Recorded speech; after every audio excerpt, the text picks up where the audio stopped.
Hello, everybody. It is great to be here one more time today. My name is Gary Fowler. I'm the CEO, president, and founder of GSD Get Shit Done Venture Studios, a premier AI and quantum venture studio located in the heart of Silicon Valley. I'm a 17-time serial entrepreneur and worked on several unicorns. I was on the original management team of Click Software, which was sold to Salesforce for $1.35 billion, and also Eva.ai, an HR tech company that I co-founded with Dr. David Yang. We believe at GSD that intellectual capacity is evenly spread around the world, but opportunities are not. And with that, I have an incredible guest today, a good friend of mine. Stan Lewandowski is a Silicon Valley leader of Pillsbury Emerging Companies and Venture Capital Practice. He counsels domestic and international companies on optimal structuring, financing, operations, development, and other strategic transactional issues, primarily in the artificial intelligence, fintech, aerospace, education, life sciences, healthcare, digital health, travel, cybersecurity, gaming, climate tech, and renewable energy sectors. He's an incredible guy. In fact, one of his uh, customers said he's an extremely talented lawyer. Stan is very responsive and gets the deals done. He represented Clo Platform since inception and has been a great advisor to us in critical strategic matters and equity round financing. That was Fernando Shire, from founder and CEO of Clo Platform. So I can say this personally. We've worked with him, Stan, a long time, and he's been incredible. So with that, I'd like to bring Super Stan on board. How about that, Stan? Was that good enough? Thank you so much, Gary. This was also kind. So thank you, and hello to everyone who is joining your show today. No, I appreciate it. So Stan, we talk about it, and we talk to startups a lot, and sometimes they forget about why having a good legal foundation, a strong legal foundation, is so important. You know, what is that? What is it from your perspective, and how important is it? It's a very good question. I think it's a fundamental question. And to better understand this issue is best to talk to people who are supposed to be funding your company at a later stage. They simply expect that the founders either know how to set up the structures themselves because they've done it a few times. If they haven't, then the expectation is, and common sense, that they will seek advisors who will help them to put the appropriate structure in place. Now, so many people say it's so easy to put a company in place, and that's so true. But people who understand all the issues, they say each company is unique, despite the fact that all of them, or almost all of them, end up in Delaware if we are talking about the US. Most of them start with the same structure. Probably less than 5% have outlier structures, and they are truly outliers, and mostly because the founders are building now a third or fourth company. They've seen so many things that now they don't really want to repeat certain mistakes that they made maybe when they were building the first company, or they learn from other founders who at a cocktail or some other place surprise them and tell them about the structures they have. Either it's different type of equity for the founders themselves with special rights that other founders don't have it. And again, this is an important lesson for many founders, that there are many options to choose from, not just a plain vanilla common stock that most companies have and founders get. Now, I work with many companies that come to the US from other jurisdictions, and they spend 2, 3, 5, sometimes even 10 years operating in other places. And when they mature, they go to the US. And now we are talking not about one company. I have clients who have a page with 50, 60 companies already in existence.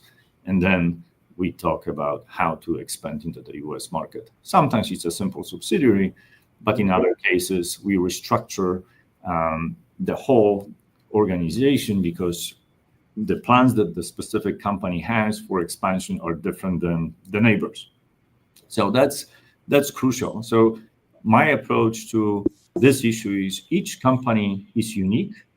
It has unique ambitions and goals, and it should be looked at through the lenses of its own uniqueness.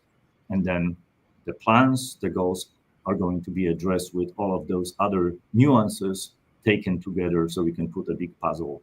And the investors will appreciate this. When you show a structure and you can explain why you've done 3, 4, 5 different things, they will simply acknowledge the accomplishment on your part, and you will be a great partner. You will be a very mature and desired partner for any investor at a later stage. No, that's fantastic. And I remember going through some of these things with you before, and some of the issues that you have, or you get started and you set the company up in not the right way. It costs a whole lot more later to fix the problems that you had, right? And those investors, when they come in, they don't want to see something that's got a lot of strange twists and turns. They want to see something that's right on target and compliant. Right, so you save a lot of money. It's better to save it up on the front end than in the back end of the situation. So, yeah, no, I agree. But what are some of the common legal mistakes early stage startups make, Stan? I know you're dealing with them from all over the world. They're coming to you from all corners. But what are some of the common mistakes that they make that you say, geez, this happens time and time again?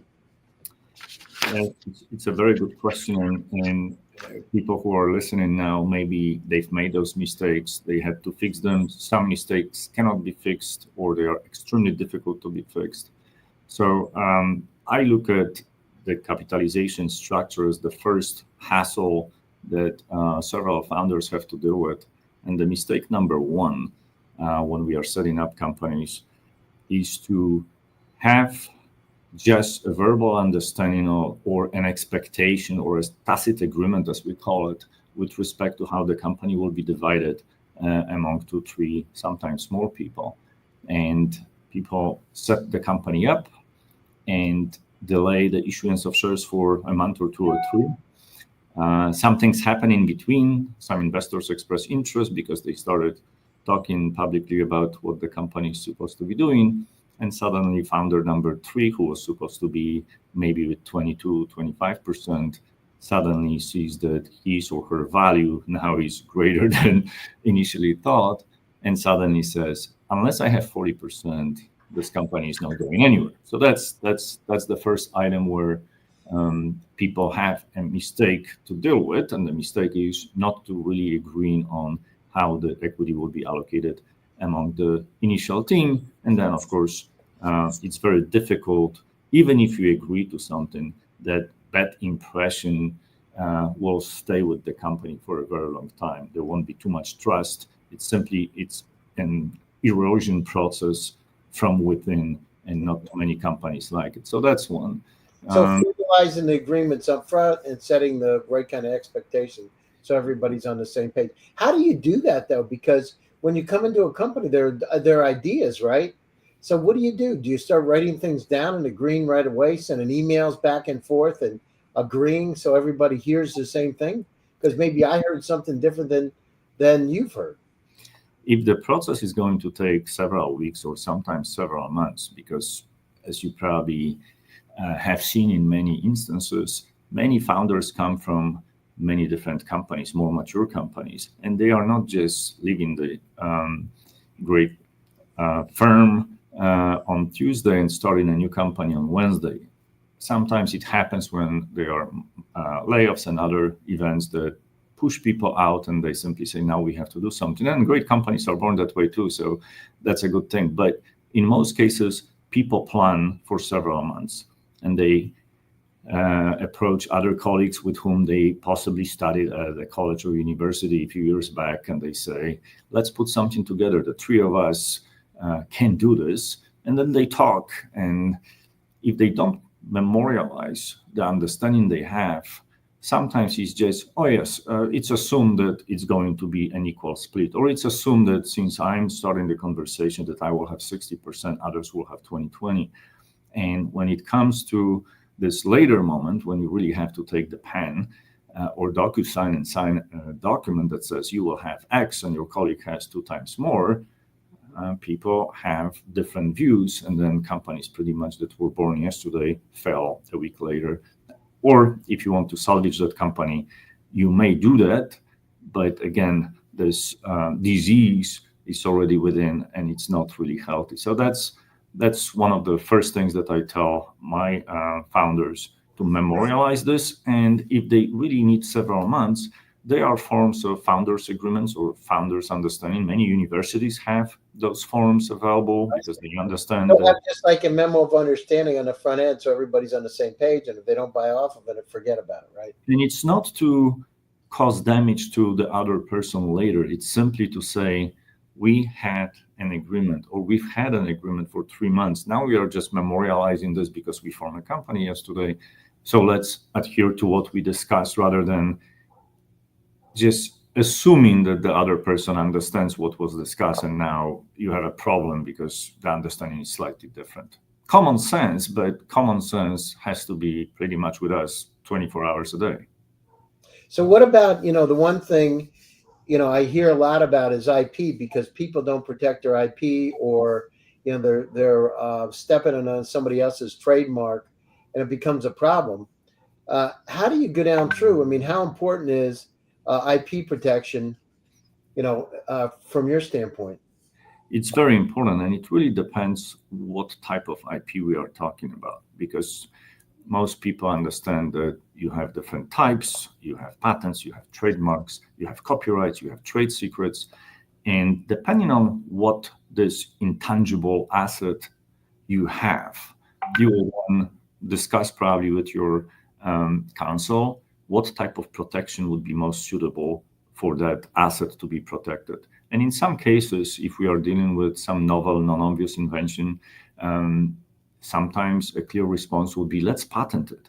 But then a co-founder will say, if we do so, and maybe we put this on a fast track, we get a patent application filed and maybe patent issued a year or maybe 18 months later, the public will know what we've been working on. Do we want that disclosure to be available to everybody? Because we are just a tiny startup, right?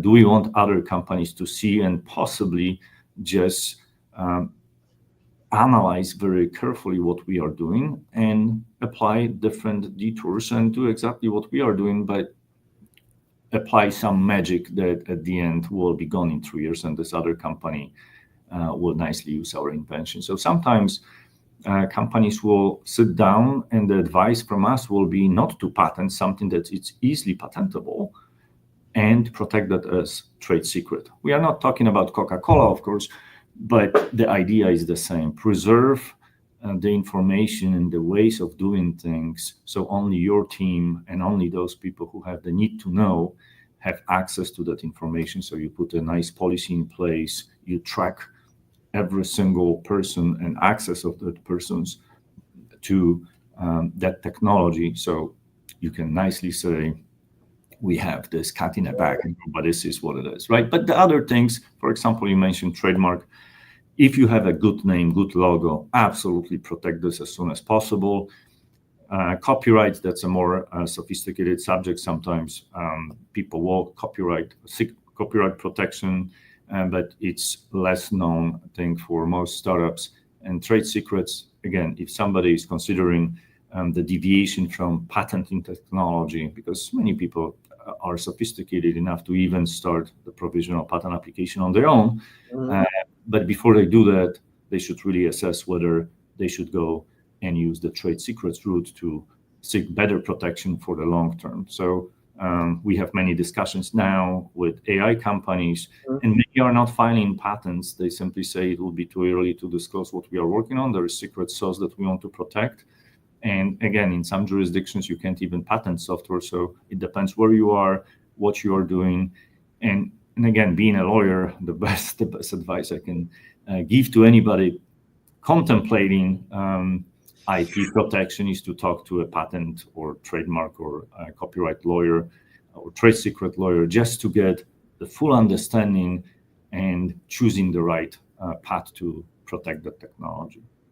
So, how does having a robust legal structure really influence the investors on one side and partner confidence? Does it impact it? When somebody comes in to look at investing in a company, do they look inside the company to see what kind of IP or, trademarks that they have. Is that important for them or not? Does it come up in the top 10 list? Absolutely, yes. And each sophisticated investor, when they do a big round, and big round could be Series A for 10 million. Sometimes we do Series A for 50 or even more. It really depends on the company, its needs. But then we are taking the company's records piece by piece and categorize them into corporate and IP and commercial agreements, employment, whatever there is that's important, or regulatory issues for many companies. And we dissect those pieces and advise investors on what's good, what's pretty much on the table for updates or modifications. Because at the end of the day, the investor wants a company that from this point on is just as healthy from the documents perspective as possible. So the lawyers working for the investors will take care of that. They will work for several weeks, and whatever needs to be fixed will be fixed. But from the structuring perspective, because one of the first things that you read about my daily tasks is advising companies on optimal structuring. And if you have several entities already in place, let's say you have a company from South America that wants to do business in the US, it's not necessarily that this company will run to Delaware and form a corporation and suddenly the investment will come and everything is done. You have to consider whether other jurisdictions would be more appropriate for the holding company to be seated in that place. And in many cases, the choice will be that the holdco will be in Cayman Islands or some other jurisdiction. Then why do they do that, Stan? Why is it? Why do they have it like in the Cayman? What's the difference? And why would somebody do that? Absolutely. So in most cases, it's a tax-driven set of considerations. It will depend on the investors that you're going to attract. If all investors are from offshore jurisdictions, there is definitely no need for you to be in the US.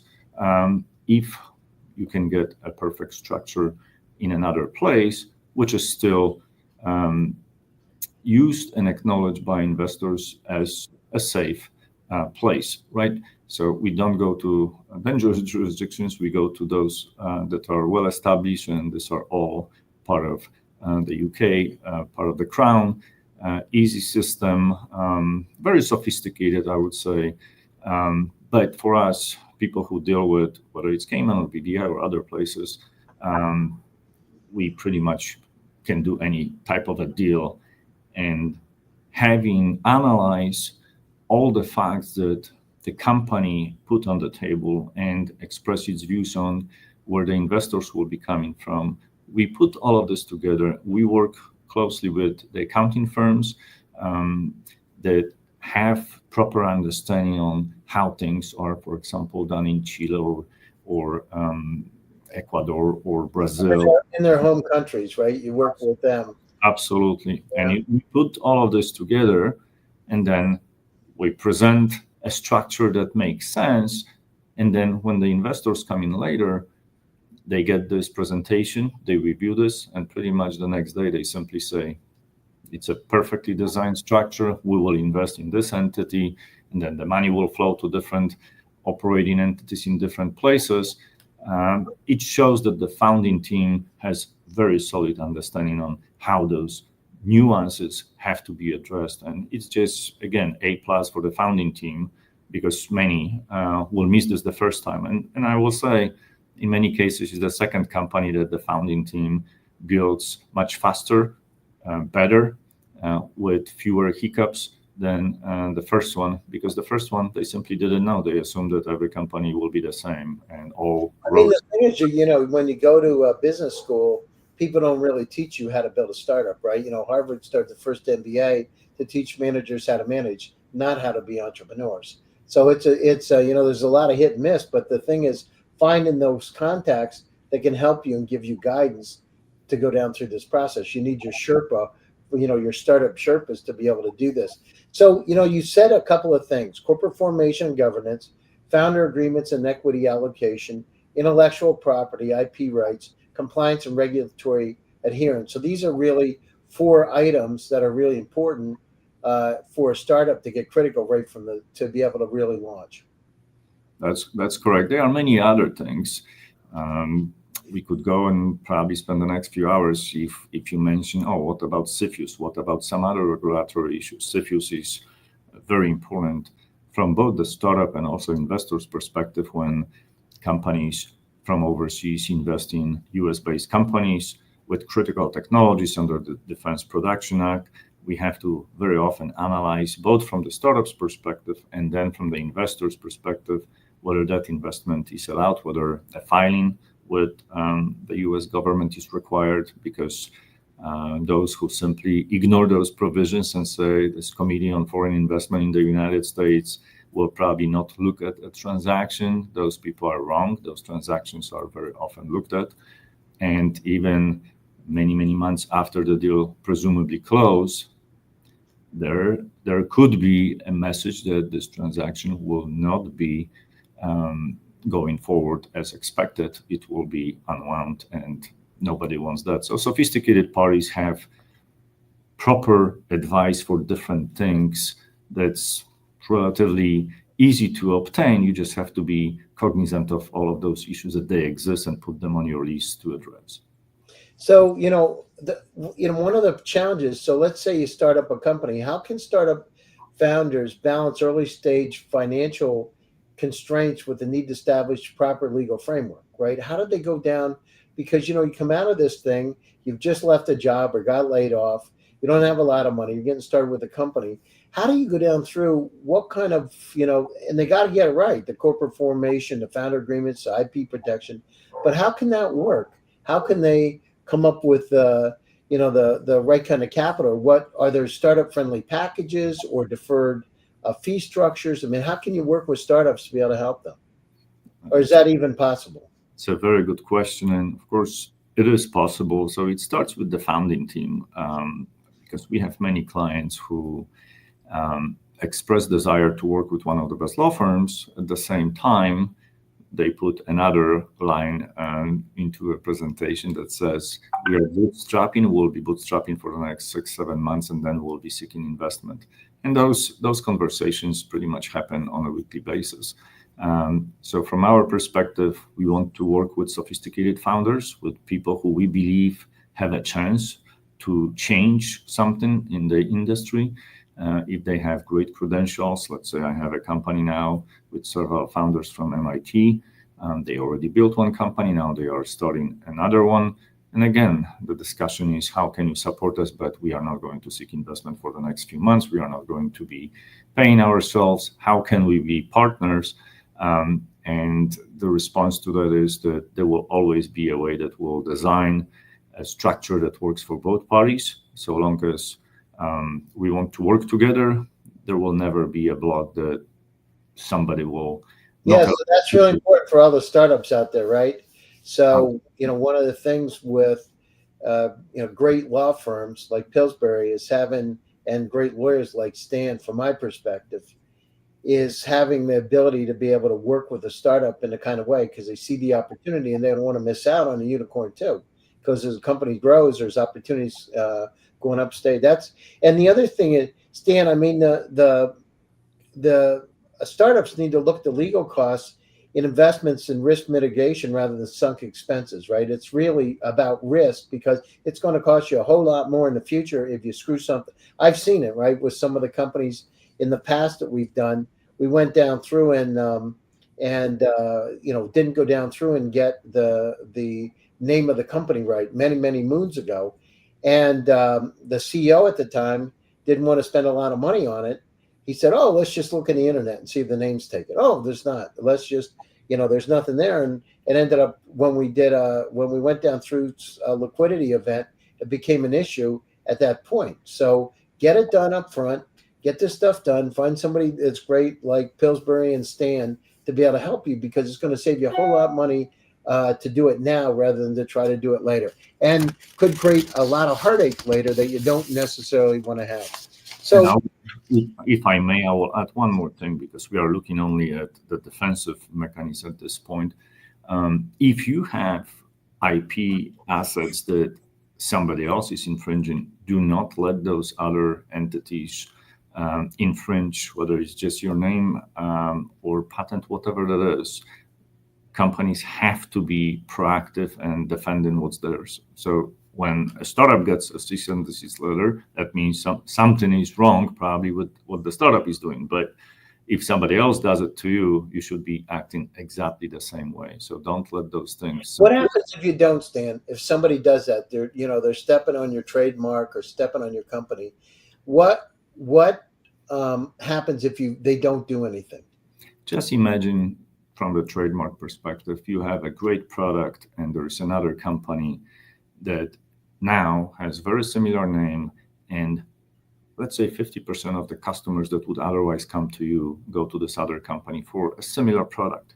It's not identical, so they are not infringing your patent, but they have now something that confuses the customer. So rather than coming to you, the customer goes somewhere else and they say, oh, okay, I need to buy X. Oh, you're also selling X. Okay, great. I will just buy from you, right? So the lost revenues could be substantial. And then if somebody doesn't pay attention to it, that's pretty much a material breach on the executive team's level. So they have pretty much no choice but to go after those infringers. So you simply will lose, if not today, then tomorrow, and those losses will just be greater and greater.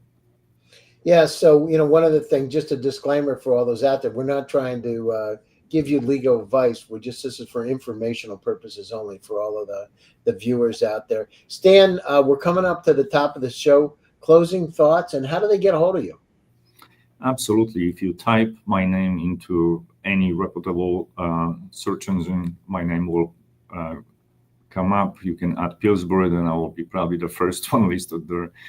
Send me an email, we'll talk, and I'll be very happy to give you preliminary thoughts on what you are trying to achieve pretty much very quickly. You won't wait a week. It will happen within 24 hours. No, that's great. Stan, thanks as always for joining my show. GSD Presents Silicon Valley AI and Tech. My name is Gary Fowler, and I'm your host. Stay happy, stay safe, and stay healthy. And Stan, I'll see you again soon in Silicon Valley. Take care, everybody. We'll be back again soon with another exciting edition. Thank you. Thank you.